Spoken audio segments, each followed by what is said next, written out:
Okay, first thing we're going to talk about today is buyer's broker agreement. And Eric actually asked about that one. So I'm going to go ahead and share my screen. This is what it looks like. And the first part of it, you're like, this looks like a lot of the disclosures on, on a lot of other documents. It does. Okay. This disclosure regarding real estate agency relationship puts out there that, hey, you're a realtor and you're talking to somebody about real estate. That's what this form is for. That's why you see it preceding so many other forms that we have out there, because that's what it's doing on all those other forms. Technically, if you go by the letter of the law, it would be if you were to talk to somebody in an elevator and they were to ask you about real estate and you started talking to them about this, you probably should have them sign this form, because now you're talking to somebody about real estate. Now, the reality is, how well is that going to play out? So I get, but that's the reason why you see this preceding so many of the other forms that we have signed out there, just to make sure that, hey, this has been done. Why do we have so many forms? Why do we have, in fact, we have a new RPA and some things have been expanded and some things have been changed, because somewhere somebody got upset and sued or something to that effect. And now they changed something in the form to reflect that. So in fact, on this morning's call, we talked about the new RPA and how some things now are included as checkboxes, such as planters and other things, because years ago, somebody recently must have sued over the issue of some planters were not included with the home, and they thought they should have been. Same thing with, when my mom started selling real estate in the 80s, literally the agreement was one page and that was it. Obviously back then they didn't have any information in there about solar panels. Now we do. So again, all of these things have come about because at one point in time it became an issue. And so therefore now we have a form to take care of that issue. When do you use the buyer broker agreement, the BRE? You use that with your buyers that you're especially, you aren't completely confident that they're going to work with you. That becomes a little bit of a judgment call. And by the way, I've had other coaches say, I have every single person I know sign that. Lovely for them. I haven't. I've had a few buyers that I knew they were completely working with me. There was no chance they were going to work with anybody else. And having them actually sign something like this might have been a little bit of an issue. And so I didn't want to upset that relationship, because I already knew I was a realtor. Now, I could have passed it off and said, well, our office is requiring everybody to sign one of these, so I kind of need it signed because of that. But in those instances, I didn't want to, again, I just knew I had a solid relationship with them, and I knew that wasn't going to be the problem. I've had other people, though, that I haven't been quite as confident. And so I've made sure I've had things signed ahead of time, because they might jump ship and go with somebody else. And that's what prevents this. You want to do a buyer broker agreement. So that way you just have an understanding you're the one working with them. Now, one way to easily phrase that is, I'm working with a number of buyers right now, and I want to make sure you're a priority. So by signing this, I know that I'm a priority to you, and we're going to find your home together. And you can, and it doesn't have to be that exact wording, but something where you're letting them know, hey, this is just standard working relationship. Just like if you were to sell somebody's home, you have them sign a listing agreement, because then they're agreeing that they're going to work with you to sell the home. And here we'd have a buyer's agreement that we're just agreeing that I'm going to be the agent, you work with me to buy. Now, if they come about with questions like, or objections such as, well, I've worked with other agents and they've never said that I need to sign one of these. Well, that's lovely. You don't have to be a smart ass like that, but you can say, okay. And I understand that some agents out there won't do that. In fact, a lot of agents out there don't do that, but I want to be a professional with you on this. And this will ensure that you and I are working together. I don't want to be that person that says, I will just go ahead and work with you, but then I don't give you my full attention. This ensures that you get my full attention and that you and I are really working on a place together. And I know that we're going to be on the same team, or phrasing something similar to that. So this is what you would use. So the first part is the disclosure and the signature at the bottom. I just actually had a listing recently, so I just added this in CAR and I just saved the document. But I wanted to show you that just by adding just simply the BRE, it came up with 11 pages. So understand that it automatically puts everything in there that would be part of that BRE. The disclosure statement is 1 page of 2, as you can see, which a lot of us have said. I think the ironic thing is you do the signatures all on the first page, and the second page, it's like, well, I guess you're assuming they're going to read that. That's lovely. And then you have the fair housing advisory, and that's page 1 of 2. That's newer. I think that kicked into gear this year, and that's just making sure everything's about fair housing. And so when you're talking about this, it also helps, by the way, read through these forms and these disclosures. So when you're not reading it on the fly and guessing, what it is, and you can explain to them. Most of the time, people are not going to be asking you detailed questions, but sometimes they do. So you want to be prepared for that in case they do. And then this is the nitty gritty of it. This is the actual BRE right here, and the buyer representation agreement exclusive. What this does is this ensures that, and if you notice, it's page 1 of 4. This ensures that if they purchase a home and you are entitled to a commission of the home. And this works in a few ways. One is that what if another agent went ahead and did the sale? Okay, well, that's lovely, but you're actually entitled to it. Now, you can ask even Peter Haven, our attorney, well, how well does this stand up in court? Well, that's a different area. And it doesn't mean necessarily it would really stand up really strong. This is more just an agreement, but it's a little bit difficult, to come back and actually use this to enforce something in court. This more just puts it in a priority that, hey, you are the agent they're going to be working with. There's also the amount of compensation, and some agents can put down like 2.5% is going to be the minimum that they work with. So what if the listing is at 2%? Well, you can easily say, okay, I'm not going to even worry about that. Or you can say, well, we can use this agreement to ask the sellers to pitch in that extra 5% because it's the sellers or the seller's agent who does that. Or technically, and rarely, but it could happen, you could have the buyer pitch it in. What if the buyer really, really wants a home and they're willing to do that?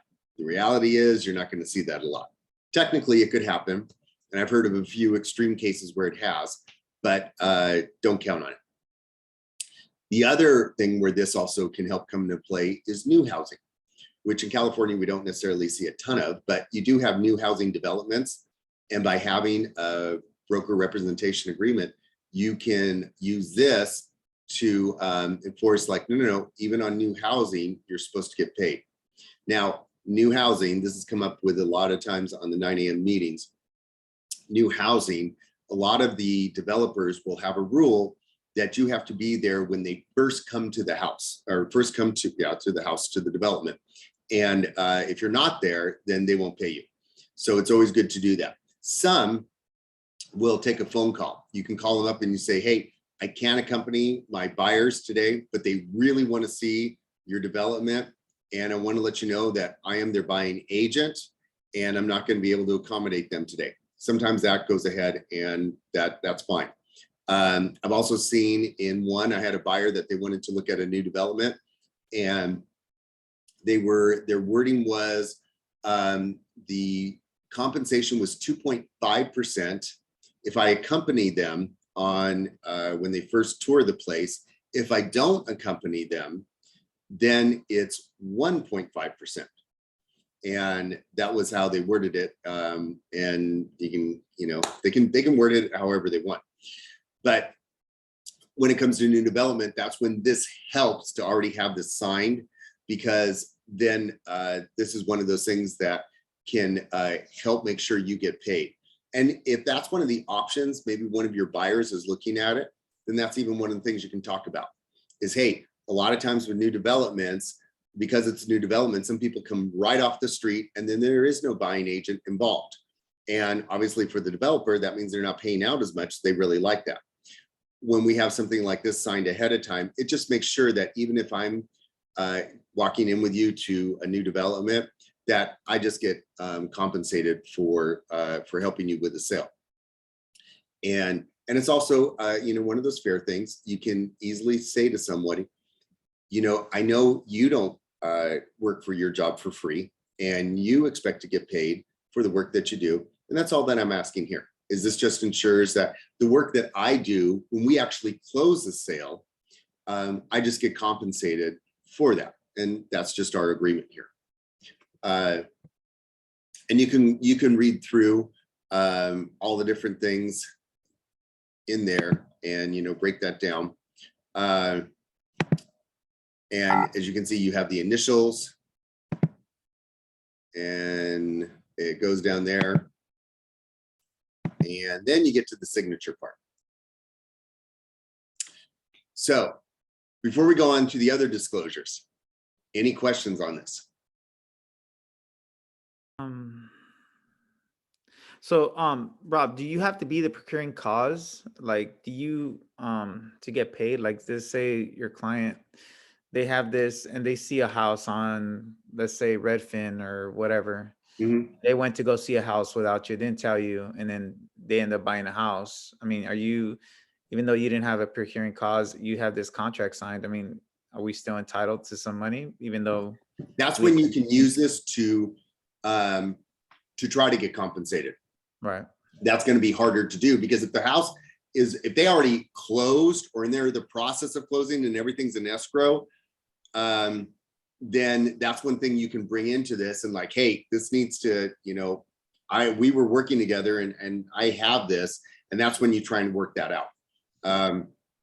Sometimes that's when you have the higher ups. By the way, you don't always go to legal first on this kind of stuff. What you do is you have your broker contact their broker. So, and for us, we kind of have two levels of that, because we have Joey as our team leader, and then we would actually have our broker, Rich Pisani. So you would have Joey, who would be considered, like if they were calling another total brokerage, it'd be the office manager, call them and try and get that worked out and see what can be done. Sometimes it can be that if let's say, they saw it online, they want to purchase it, the other agent is, oh, you know what? Well, I'll represent you as a buyer as well. Right. And that's when this can come into play. And then it's much easier, because it's like, hey, they were actually already being represented. If you have another agent that's jumping in there and saying, no, I'm getting the commission, then you're just going to have to figure that out, and if you're going to get paid or not. But this gives you a foot in the door to say that. If you don't have this sign and you were to say, oh, but I was working with that person, well, that's lovely, but too bad. Right. There's nothing that entitles you to get compensated where this does. Got it. Does that make sense? Yeah. And then another thing too, that I don't remember if you remember Dean. Yeah.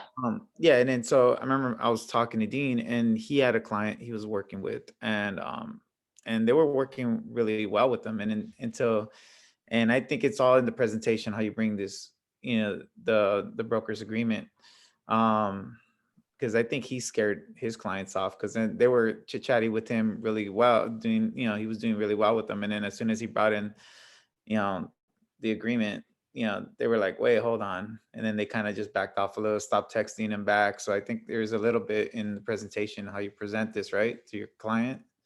Agreed. And also, the presentation is, I mean, with anything, the presentation is key. And so it Right. depends on how you present this. We tend to think of it as a bigger thing than what our clients think of it as. Right. So, bringing it up, it also helps to bring it up a lot of times just at the, initial thing, even if you mention it. Hey, by the way, there's a buyer, there's a broker's agreement that I'm just going to bring next time we get together.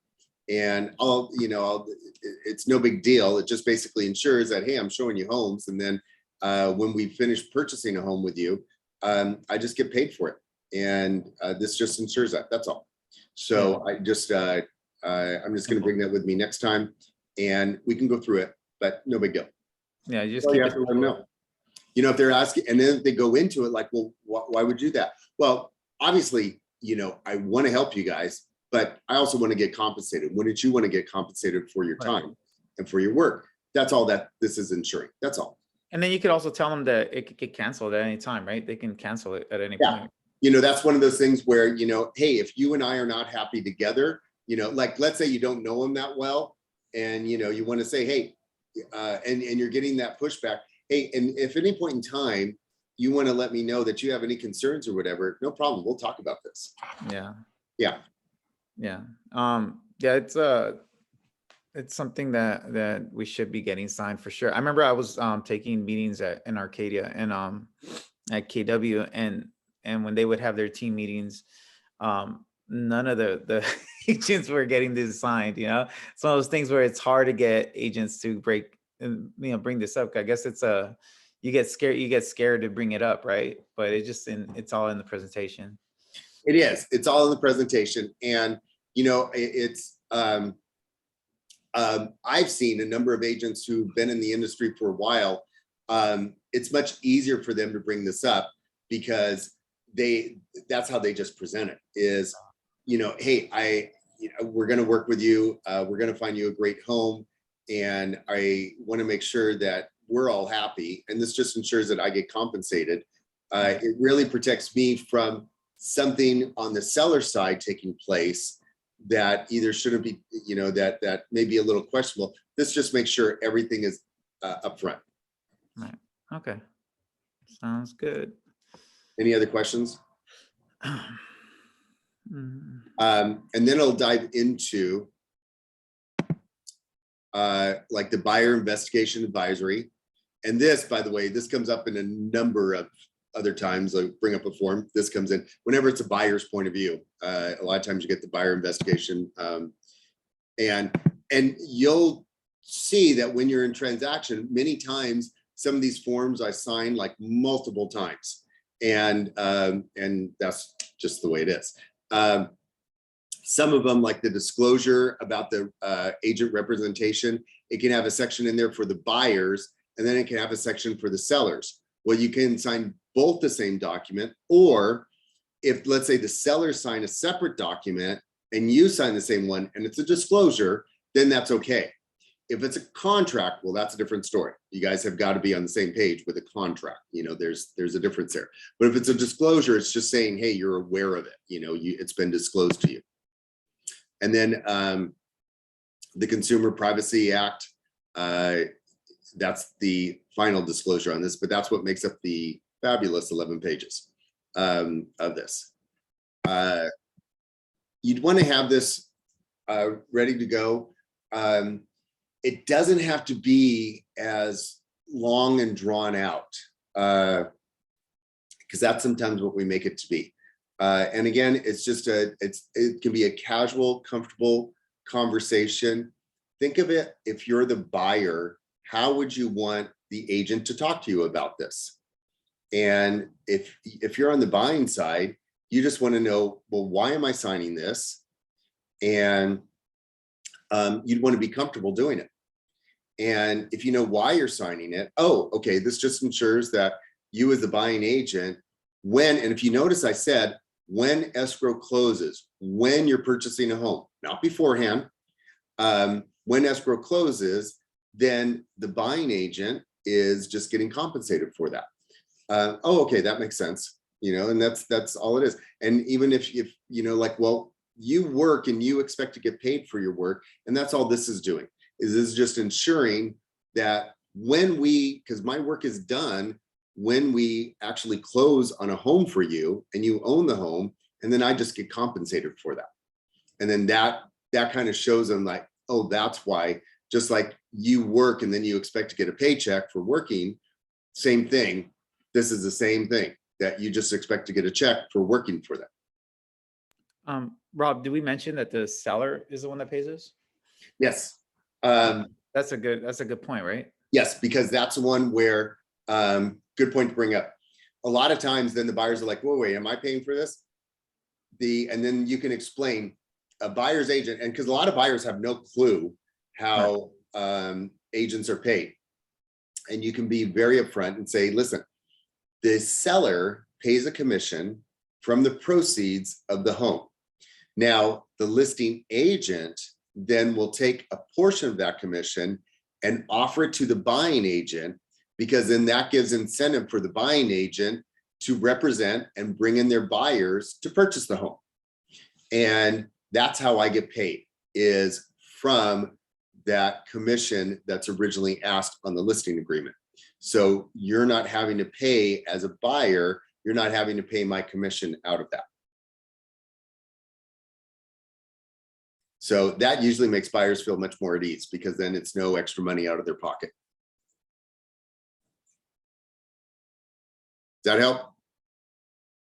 Yeah, that makes sense. Okay.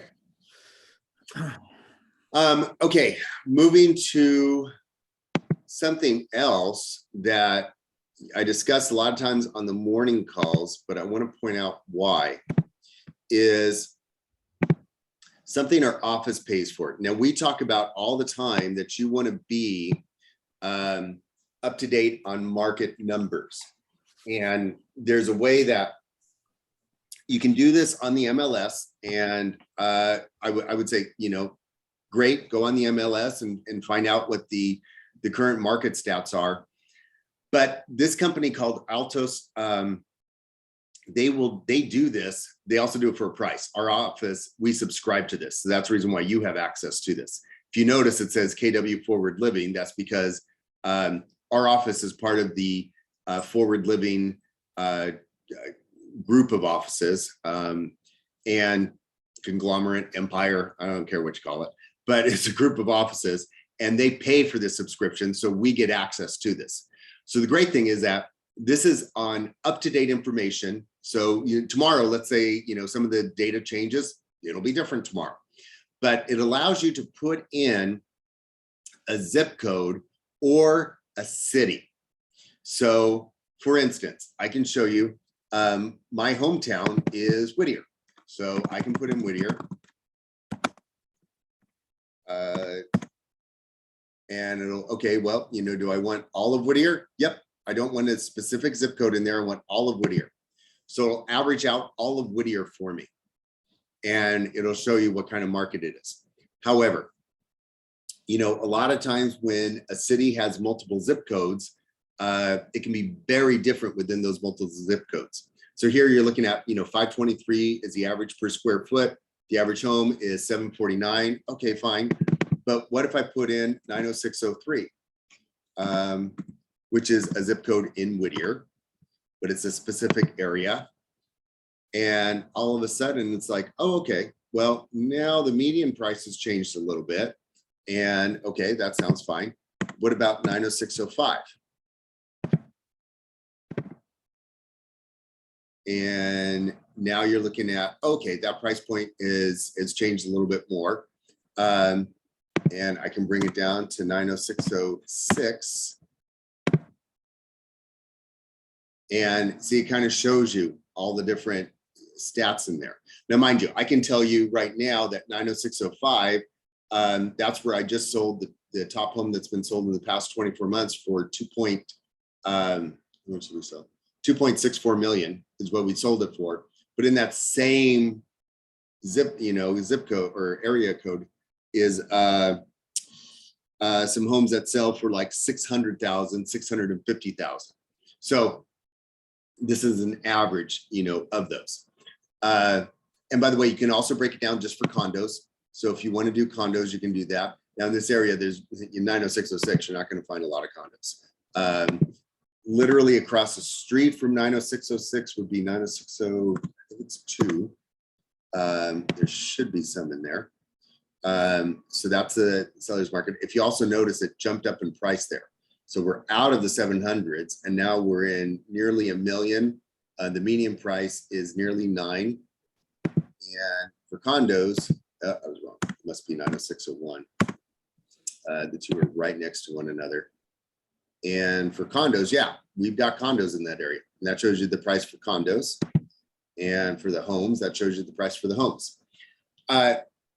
What this does is it breaks it down very simply for your clients. So it does give you, the price per square foot, which is something that we always pay attention to, obviously.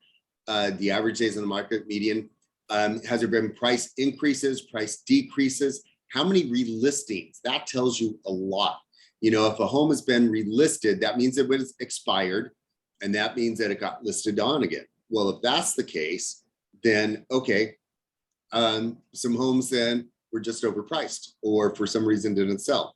But if it's 0% listed, that means it's pretty hot. Things are moving pretty well. The inventory, like in this area for homes, is 7. So the inventory is very low for that area. Now, you also can you can see the seller's market. And I love the graphic on this. And this is what I think is one of the key things that really helps with a lot of this stuff, is because when you have graphics like this, then you end up with something that from the person's point of view, either a buyer or a seller, it allows them to look at this and they're like, oh, okay, we're in a seller's market. They want something simple. Our brain likes things that are clear and simple and easy to understand.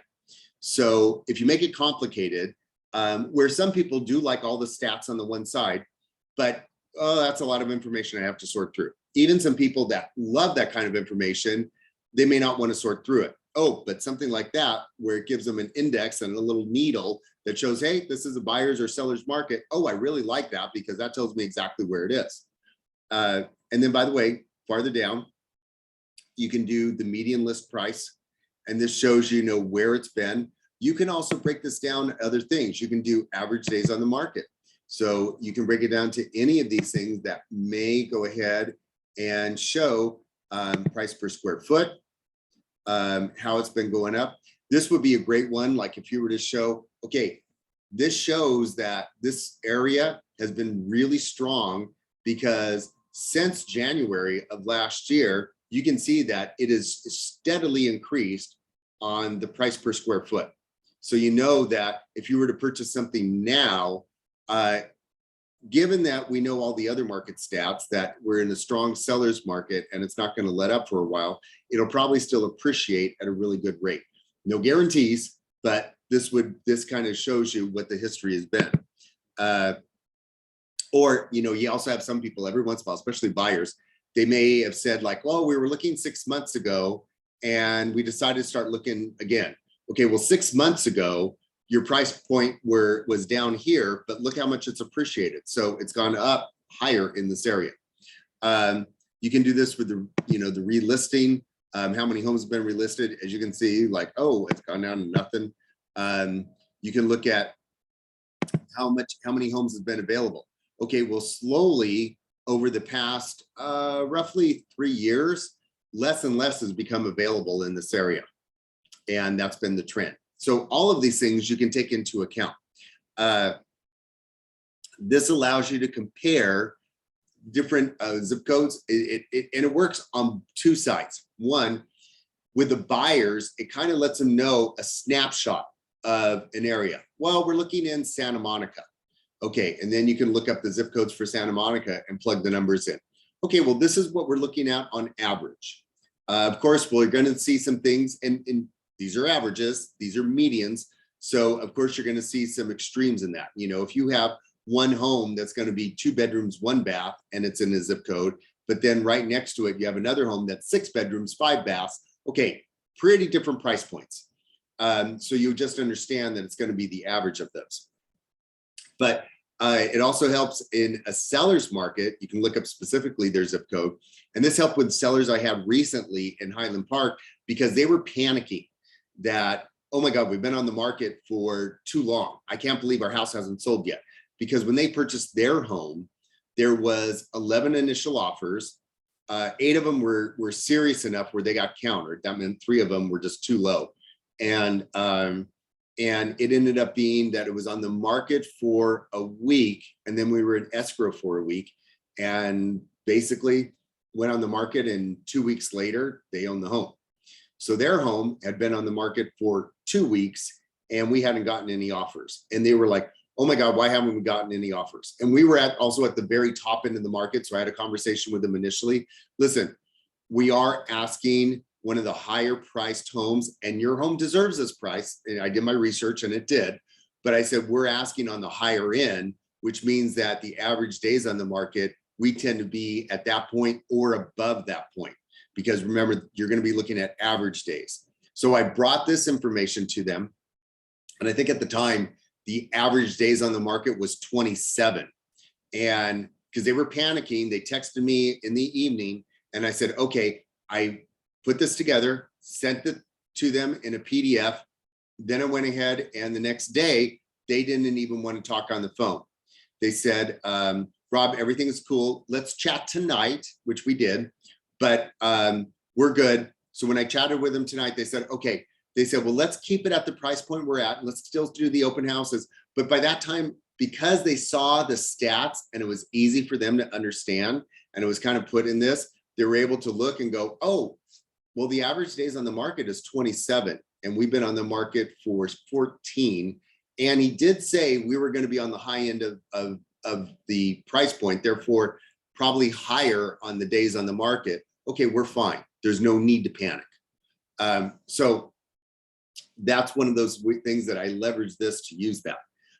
Now, there's a few ways that this can be shared. And I want to show you guys that you can share it. You can email this. You can do a full page PDF. You can do a single page. So let's look at the full page. And it should be, come on, there we go. So are you guys seeing this where it says like real-time market numbers? Yeah. Yes. Okay, great. So see, you can see that it goes through, it breaks it down, and it's a nice 6-page market. And this is great, by the way. This allows you just to kind of walk through some of it, and you don't have to walk through everything. But this allows you to walk through some of these things, and you can just point it out to them. Hey, you know, here's some information. Here's some days. And I've taken this and I've printed it out. I've put it in a nice little binder. And when I've had my listing presentation, or when I've talked to buyers at times, I presented this too. And it's a great, nice little presentation. You know, it looks really clean, sharp. And it's like, hey, here are numbers as of today, you know, as of 7 p.m. last night. Here's all the numbers with your, you know, information. Now, if you have, if you just want something single, you know, single page, short and sweet, then you get this. And this pretty much looks like that first page I showed you, with a little bit more of the market segments broken down, which this is kind of cool because it shows you, well, here's the segments. Like I said, you know, you may have some homes that will vary widely. And so that'll make a difference. Here you have a 2-bedroom, 1.5 bath home, and it's 722. Then you have a 3-bedroom, 3-bath home, and it's 1.1. They also show you, you know, the square foot. Sorry, that's for the lot. But if you notice the square foot for the home, for the 1.1 is 2,400 square foot, which is a good size home, as opposed to the 2-bedroom, 1.5 bath, Okay, that's around a 1,300 square foot home. So that's an average size. So it breaks it down, but something like this makes it super easy on one page. So if you just want to make it really easy, if you even want to do something where, let's say you want to save this as a PDF and you want this to be something you use in door knocking, go for it. Easy ways to brand yourself with this. You can print it out on this side and then brand your information on the back. That works. And so you printed both sides. If you still want it single-sided, okay, great. You can go ahead and, I mean, honestly, the information all at the bottom. If I were to bring this into any program, including Canva, which Canva can be free, if you want to bring it into Command, their design program, you can import a PDF. You can bring this in and then just put your information on over the stuff at the bottom. And then that could be all of your contact information, you know, your name, your phone number, your brokerage, your DRE number. Remember, your DRE cannot be the smallest font on any of your advertising. So just make sure it's bigger, even if it's bigger than where it says like December 2018, all of that smaller numbering. If it's bigger than that, you're good. That's the information you need to have on there. But then this could be, if you were to door knock, this could be one of those things you can hand out when you door knock. By the way, I have the latest market stats for your area. Is that something you might be interested in? Or an open-ended question, turning that around even more and saying, I have the latest market stats. Let me know what you find interesting about this. Or how would you think this would impact you, or anything like that that can make it a little bit more personal for them. And I'm saying that on the fly. I'm not even scripting that there, but this is one of those things that you can leverage and use. The other cool thing is you can do it like if you have an area like a city of Whittier, Long Beach, Beverly Hills, where there's multiple zip codes, you can print out all the zip codes and show how they compare. So if somebody says, well, I want to live in Beverly Hills. Okay, well, here's all the zip codes in Beverly Hills. What are we going to be looking at? I want to live in, obviously that's when you're looking at, or I shouldn't say obviously, that may be where they're concerned more about the area, the price isn't as big of a thing. Or they may not have a good grasp on what the average price may be. So this can help with some of that information as well. Because I know a lot of times when you do a search and somebody says, well, I want to look for a condo somewhere around $700,000 in this area, and you look and there's no condos available, in that area for that. Well, then this would allow you to show why, hey, here's all the market information and all the condos in that area. The average price point is 950 and nothing is below 880,000. This would allow you to kind of back up why, hey, this is why. And this makes it really simple. You can send the PDFs, you can email directly. The nice thing too, you can even put this on your social media. You can post it to Facebook, you can post it to LinkedIn. It makes it super easy. But we talk about being up to date on the market.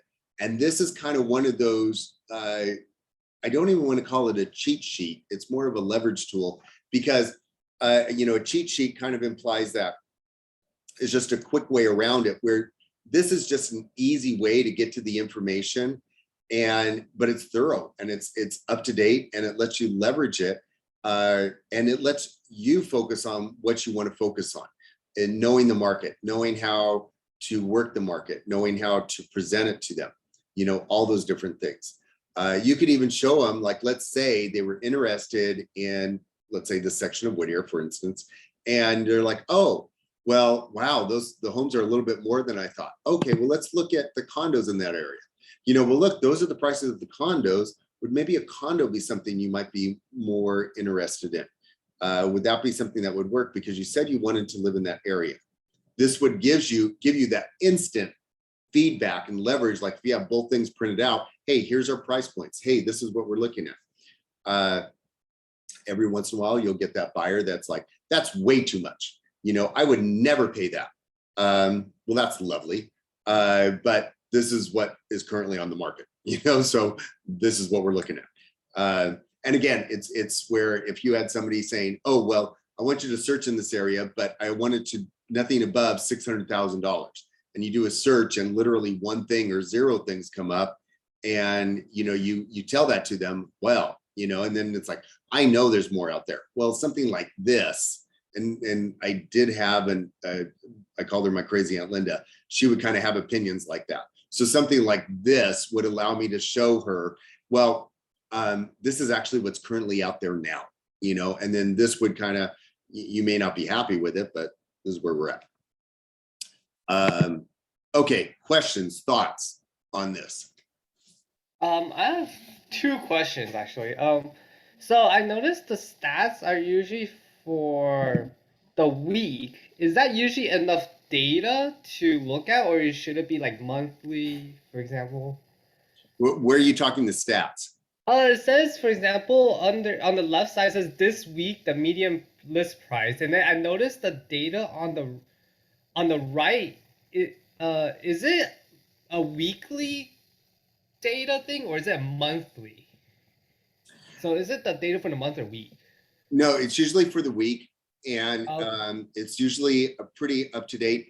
It also, from what I understand, it usually is broken up to where it's a week at a time. So that week is like a rolling week. Okay.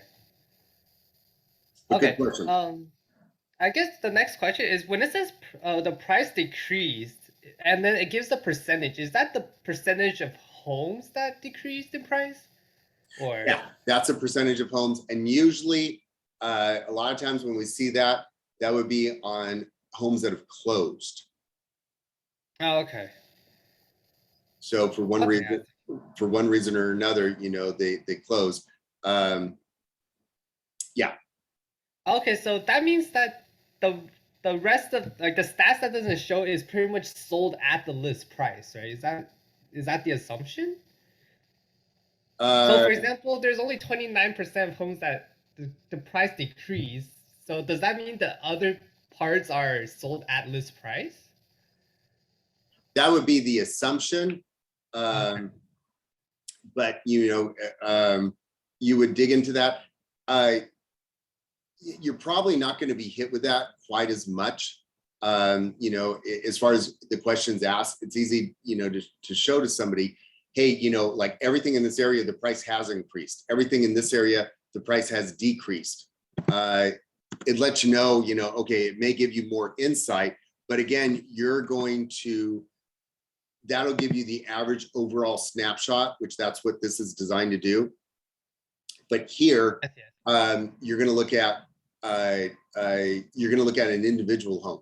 So you're going to know if a home, it's overpriced or underpriced, or if you're working with a seller, is that home going to be something that is, is it where you want to list it at that list price because you see a lot of price increases happening, or is it that sort of thing where, there's a ton of price decreasing? So yeah, your neighbor might have said that they listed their home at 1.9 million, but the average person didn't get that. But you'd still look into the data and see, would that home, have gone for that price? So good question, because this will give you the overall snapshot. But then when people start asking specifics, you do want to dive into specifics, because every home, unless they're in a cookie cutter development, we don't have a lot of here, every home is going to be different in some sort of way. And even then, in a cookie cutter development, like we have a few in our city of Whittier, it doesn't look at just that development. Whenever you look at these sort of stats, it'll look at that area. So if you want to get specific to that development, then that's when you would go onto the MLS and actually draw the outline of just the development, and then look at all of those homes in that area. Okay, I see. Yeah, Thank you. yeah. Because then every home is a cookie cutter. And recently, Tiffany Chin and I, we sold a home together in Santa Fe Springs. And this place was developed in 2010. And every home automatically had solar on it. So the whole development was developed that way. There were a number of things about the development that were a little bit unique as well. and I have some background to Santa Fe Springs. I know since I grew up in the area, this place used to be all oil fields, and there's actually a few areas still gated off that they're still pumping oil out of the ground. And so there's obviously some sort of compensation there, because their HOA fees are $225. No, not even that high. Forgive me. They were like $215 a month, and it technically was two separate HOAs, because one was for the place in general, and then one was for the local development because it was developed in stages. But still, that's how much it was a month. And yet they had these incredible amenities. It was gated. They had nightly patrol. They had, of course, all the grounds being kept up. They had multiple pools. They had multiple playground areas, and the pool and community areas were fantastic. I mean, it wasn't like, oh yeah, they're okay. No, they were like, wow, sort of thing for the area. And obviously then there's some padding that took place for this place to be developed. So if you were to put just an average and use this just by itself, and you were to say, oh, well, let me look in Santa Fe Springs, this would not reflect it quite as well. So you could use this as overall, hey, here's all the overall stats for Santa Fe Springs. But if you had a place you were interested in, or they were thinking of listing, I would then literally just go into the MLS, square off that entire development, and then pull all that information specifically off of that development neighborhood, because then that'll be unique to that. And that'll give you, hey, this is what everything else is going on the market in this area. Does that help? Yep. Okay, great. Yeah, when I first got in the market, people would always talk about, I shouldn't say people, some people would talk about averages all the time, but then I would find exceptions. And then that's when I started realizing, as I talked to people, well, you still got to do your research. These kind of overall stats help, and they help, guide you, and they help show, hey, what kind of market is it, and that sort of thing. But like in this 90605, it is a strong seller's market, as you can see. Yay, only 9 homes on the market right now. Okay, great. If you're overpriced by $100,000 in this market, you're still overpriced. It's not going to move. It doesn't mean that, oh, everything is going to sell. If it's overpriced, it's overpriced. By the same token, if let's say, you can see the median list price, and let's say your home is an average home in this area, it makes it easier to say that. And then you're saying, oh, it should be priced at $650. You're probably way underpricing it. So this kind of gives you the overall ballpark. And even when I talk to people that want to list their home, and they're asking like, well, and especially if I haven't seen it, and I haven't really dug into the data, well, what do you think my home is worth? Well, look, I can tell you the average price per square foot in your area is $568 a square foot. So we can figure out things from there. However, there's always a price range. So, I'm thinking your home could be worth anywhere between, and I try and go a little bit, by the way, I try and go a little bit lower. I think your home could be anywhere, worth between 730,000 to, and this is when I get a range and doing some digging, 730,000 to maybe $760,000. But of course, I'd have to look at the home to see. And then you go look at the home, and you'll get a feel. Like you could even have a conversation where they may say, well, we've done a ton of upgrades. Oh, well, you actually maybe then even higher than that, depending on what's been done. I try not to give that away though, because if you set the expectation where they're going to get a certain amount, and then you take that away, ooh, that doesn't go over well. If you set the expectation like, oh, your home, it's worth this range, and you either hit the top end of the range, then that feels better to them. So that's how I try and set it up. So, and then it also gives me a reason, like, but I do need to see the home in order to actually give you what it should be worth. Because that's always going to tell you anything anyway. There's things that you can even see, and you guys will see this the more and more buyers you take to homes. You may see these photos and everything looks fantastic, and you see it in person, you're like, oh, I didn't notice that in the photos. Or, oh, I didn't realize, and I had a home like this I sold 2 years ago, where it was like everything about the home was great. And it was complete flip and remodel, gutted on the inside, beautiful craftsman home, but it was right next to an alley. And we had a number of people that said, I love everything about this home, except it's right next to an alley. And I don't want to be next to an alley. And so that's one of those things that no matter what, you still always need to look at the home. Any other questions on this? Do we have, you said you sent us the link for it. Do we have the password and everything for it, or? No password. The link itself is unique to the KW Forward Living. So Okay. all you have to do is have that link and you're good. You Okay. guys should automatically get this from the office. There's I think it's a monthly email that goes out to everyone. But let me go ahead, and the default one I have, which is 9004, which is Hancock Park, which is, guess what, where our office is. I'll put that in the chat right now. Okay. So that way you guys can just have that right now as well. I want to make sure I get it. Yeah. And again, the great thing is that it's personalized literally just to Forward Living. So you can use this, and then if you want to personalize it more, you can. And for me, sometimes I tend to do that when I post it to social media. I'll put, I'll save the PDF, or I'll even just take a screenshot, and then I'll just put my real estate information on there, and then I just post to social media.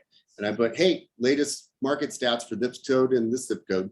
You know, it makes it easy. And I put a little thing in there. And by the way, if you want to know any other zip codes, please let me know. And I've had some people do that. Hey, especially some of my Whittier buddies, they said, well, what about 90601? So what I do is that I look it up in here, type in 90601, do a screenshot, and then immediately I'll post that as a follow-up. Anything else? No, Great. that's actually really informative. I like it. Now that you explained it, it's really useful. When they first started this Altos, I was like, oh, hallelujah. This made everything so much easier, because even when you get it off of the MLS, it's not made this pretty and presentable. And this is like, bam, especially when you're looking at the one page and the multi-page report. Like I said, this multi-page report, I've used a number of times when I've had listing appointments, and they don't, half the time they don't even open this thing up, or they'll kind of breeze through it real quick, but they don't really pay attention. But it buys you instant credibility, which is, you know, great. It just adds to your presentation. And then it even adds to your value, because I'll say, by the way, our office pays for this service. So this gives you the up-to-date information that's very easy to understand. And I can give this to you anytime you want, and I'll be more than happy to do so. That's all you need to do. Okay, thanks guys. And thanks for the great questions and the interaction, because it made it a better time. So if we have like the subject that we want to cover, do I just email you? Yes. That's how we covered the broker's agreement today. Is Eric emailed me and said, hey, is that something possible that you can cover? I was like, sure, no problem. Okay. So yeah, that what is on your mind is something I would love to cover. Just like when we talk to our clients, it's always best to ask questions, because then you find out what they're thinking and then you address those needs. So it's the same way. You guys tell me what you're thinking and you're dealing with, that's what we'll cover. Yeah, I want to cover on making offers, and how to make those presentable, and how to get your offer accepted, like how to, you know, better work on offers, and, you know, when, you know, making them. Sure. And part of that is I'll include, I usually have a template I use for my offer email. Okay. That spells it out and makes it clear. And I can tell you from a listing agent point of view, I greatly appreciate getting an email like that, that has it all spelled out. And it does make a difference. So sure, go ahead and email me that and we'll cover it. Cool. All right. Thanks a lot, Rob. Thank Okay. you, everybody. Bye, guys. Have a great day. Thank you.